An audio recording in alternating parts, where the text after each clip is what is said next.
I've been studying Spanish for a total of like 150 to 170 hours of studying over the past 2 years. And most of it was concentrated during like a 3 to 6 month period, mostly a 3-month period, which was a summer break actually. And I'd started doing that when I was 13 years old and now I'm 15 years old. Y ahora mi español ha mejorado mucho por hablar como...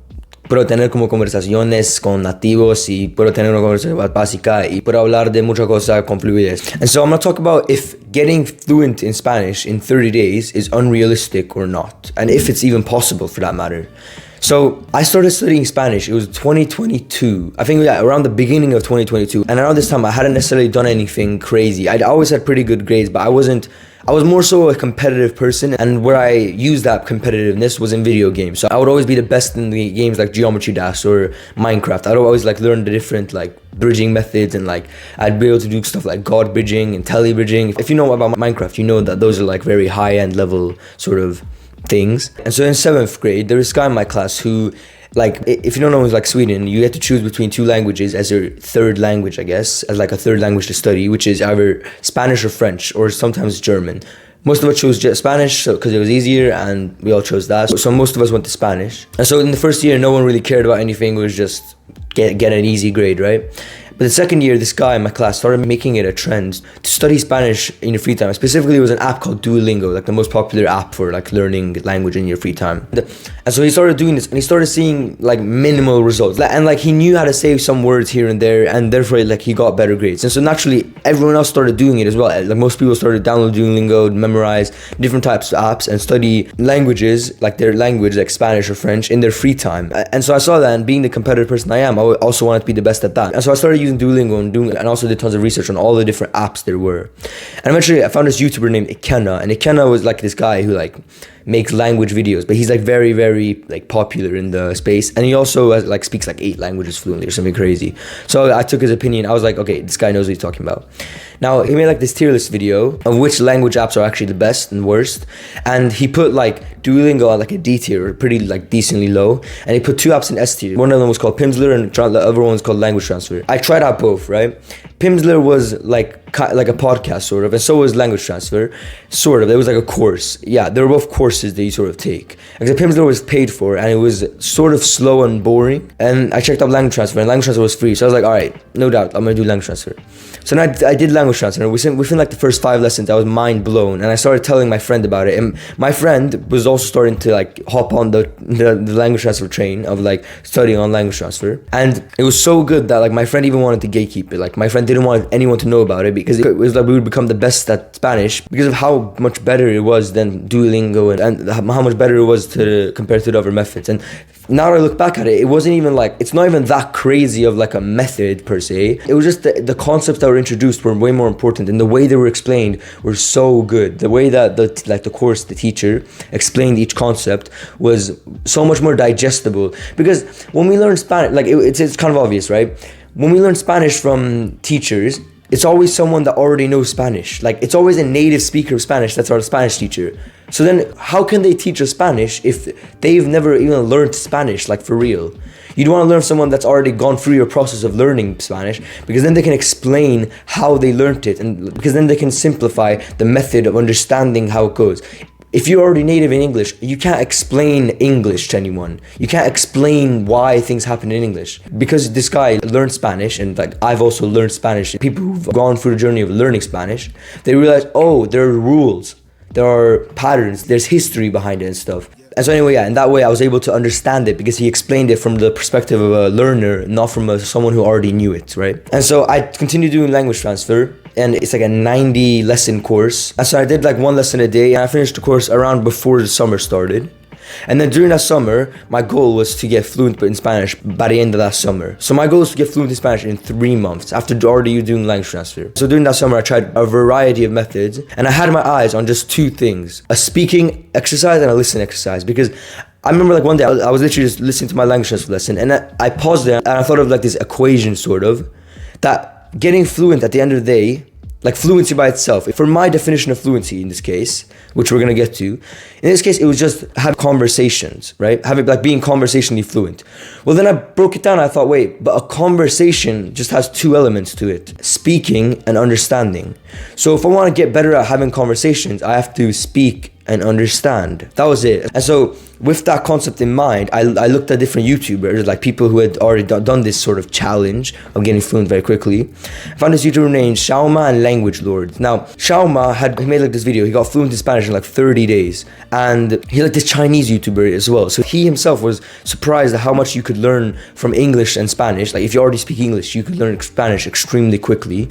And he got fluent in like 30 days. And he made like a video speaking Spanish. And I was like, whoa, what is this? How he practiced was before he tried memorizing a dictionary and it didn't work. And so this time he just literally had conversations all day, every day. He literally just spoke and understand. And by the end of it, he was very conversationally fluent. He probably couldn't understand very quick Spanish, but he was able to like have conversations. And then I looked at another YouTuber who got fluent in like 44 days.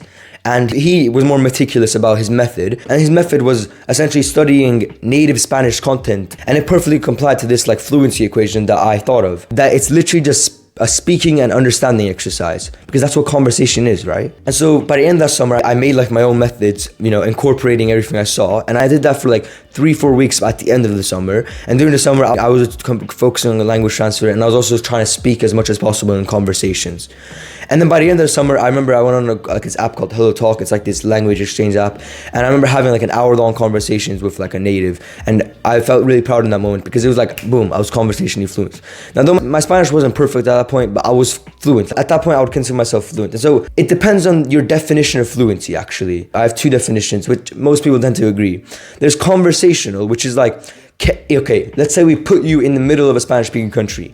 Could you at least get home? Do you know what I mean? Something like that, where are you able to have conversations? And so to me, that's like you can sit down for an hour and talk about quite a few things, and you won't know everything. You're definitely gonna not have perfect grammar. I don't even have perfect grammar in English. You're not gonna be perfectly fluent. Like I'm not even perfectly fluent in English, right? When we say perfectly fluent, we mean like you never stutter, you never mess up anything. We do that in our own like native languages, right? But the fact just being able to maintain a level of conversation and being able to understand the other person to an 80 to 90% degree, and essentially able to have a basic conversation for like an hour. That's it. And the next level of fluency was what I call native fluency, which is where you're at a very high level of Spanish, where you're almost indistinguishable from a native. This is where your accent is like perfect. For conversational fluency, it's essentially just having an okay accent, like just having like a basic generic like accent, just the people can understand you. And then native level is like, okay, you sound like you're from a specific area, or you sound like you're Spanish, like you're a Spanish native, like a native speaker. And if the goal is to get conversationally fluent, which was my goal, for me personally, I think the answer to the question, is it unrealistic to get fluent? It depends on a few things. Firstly, what's your definition of fluency? Let's say we say conversational fluency, right? Most people watching this, if you're watching this, you're trying to get fluent, you're talking about conversational fluency. Like you go on a call with someone, you can talk for an hour, bing bang boosh, no problem. Like maybe you don't know what they said. Like maybe they said the word mantequilla and you don't know what mantequilla is. So then you ask them, ¿qué es mantequilla? And then boom, you know what mantequilla is now, which is butter. So boom, like that doesn't mean you're not fluent anymore if you didn't know what mantequilla meant. But the fact that you're able to like know that word and then use it in conversation means that you're conversationally fluent. Now, for me personally, it took around 120 hours of studying, and even that is kind of generous.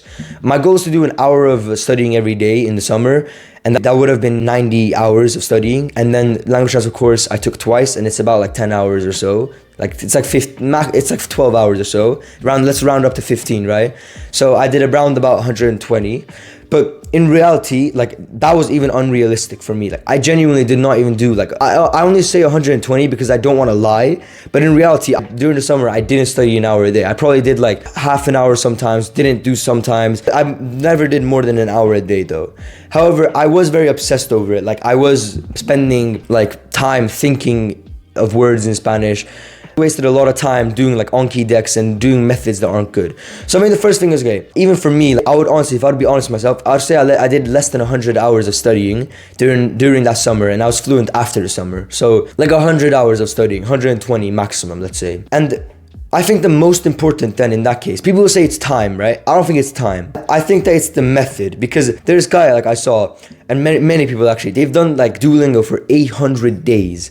800-day Duolingo streak, and they're still not even fluent, like basic, like conversationally fluent in their language. So I think the method that you use matters. If you use though for 800 days, you can get better results in genuinely 10 days. You think that's unrealistic, but it's like, I'm telling you from personal experience, it's not. For me, I was conversationally fluent in like 120 hours of studying. And so it depends on the method, because The method I used, okay, if we're talking about climbing the learn ladders by using native Spanish content, like I saw Shawn Mark, all he did was have an exercise where he spoke and understand, and all of that is actually just one exercise, which is having conversations. He just had conversations over and over and over and over and over again until he was fluent. Now, most of us can't afford that, so my secondary option is climbing the learn ladders, which just means the learn ladder is just listen, understand, and repeat, and ladder is just speak, understand, and repeat, and that's just all native content. So essentially studying native content, listening to them and understanding them, and then repeating that, and also speaking and then understanding what to like say, and then repeating that over and over again. If we're talking about that method of studying, then no, it's not unrealistic to get fluent in 30 days, because not only are there people that have done it, and then at that point, let's say you did 5 hours of studying every day, you'd be what? You'd have 150 hours of studying under your belt. That's how much I have right now.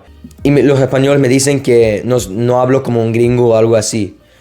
And so even 5 hours a day for 30 days, if you're able to do 5 hours a day for 30 days, then 100% you can easily become like conversationally fluent in 30 days. And so no, I don't think it's unrealistic. However, for most people, 5 hours a day is unrealistic, right? And so it just depends on like who you are, right? If you're a teenager, if you have a summer break or something, and you do have 5 hours a day, easy, you can easily get fluent in that time. For me, that's why I was able to cram tons of studying in during the summer, and even then I didn't even do like, I literally did less than an hour a day. And so if you are studying native Spanish content by climbing the learn ladders and only focusing on speaking and understanding as your main priority, then I 100% have full faith that even with 3 hours of studying, so 90 hours total of studying Spanish, 3 hours a day for 30 days is 90 hours of studying, I 100% full-heartedly believe that you can get fluent in that time. And I've seen it happen to myself and other people. That's like being able to have conversations, okay? But if we're talking about like native level fluency, I think it's honestly triple to quadruple that. So let's say you got fluent in 100 hours of studying, right? Which is kind of like I got fluent in about 100 hours studying. I believe that I'll reach native fluency in about 400 hours of studying. So total of like 500 hours of studying.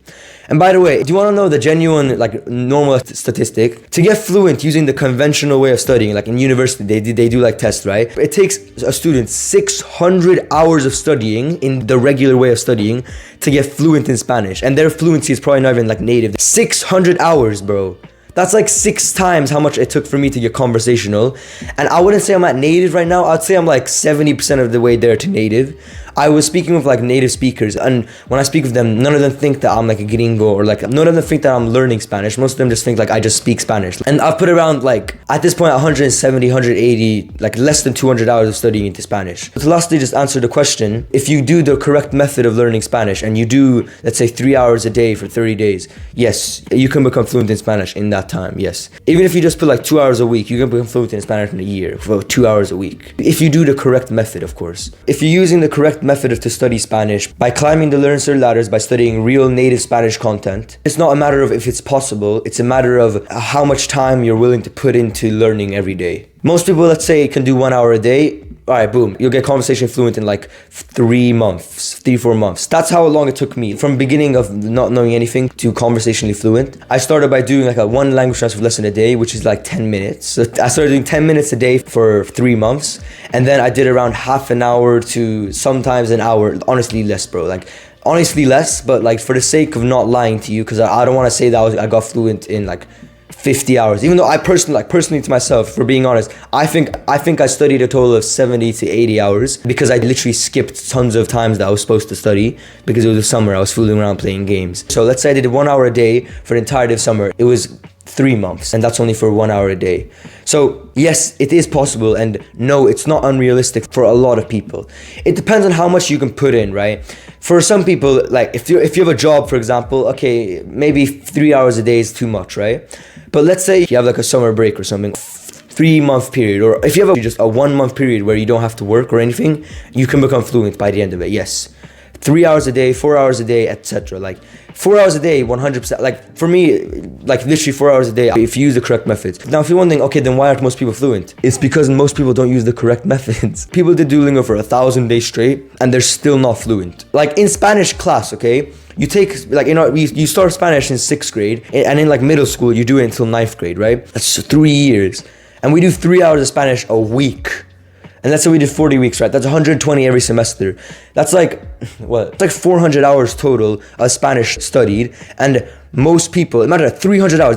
In my own personal time, I've done less than that. I've done like half of that, okay, in my own personal time. And people by the end of their year of 9th grade, none of them are fluent. None of them even remember a single thing, because the method that we've been taught to get fluent in Spanish is not true. I have many videos explaining those methods and how to get fluent. If you're interested in getting fluent in Spanish as fast as possible using this method of climbing the learn career ladders by studying real native Spanish content, then you can add me on Discord to join my school community, where I'll personally coach you to get fluent, and in exchange for that, you give me a testimonial and a review, and you show your journey throughout the time. And I'm taking the first 10 members for free, and I already have like 7 people or 6 people in there. So if you are interested, then top link in the description, you can add me on Discord and tell me if you're interested, and we'll have a little discussion to see if you're eligible, and if I think that you're a good fit, then you join and start learning real Spanish.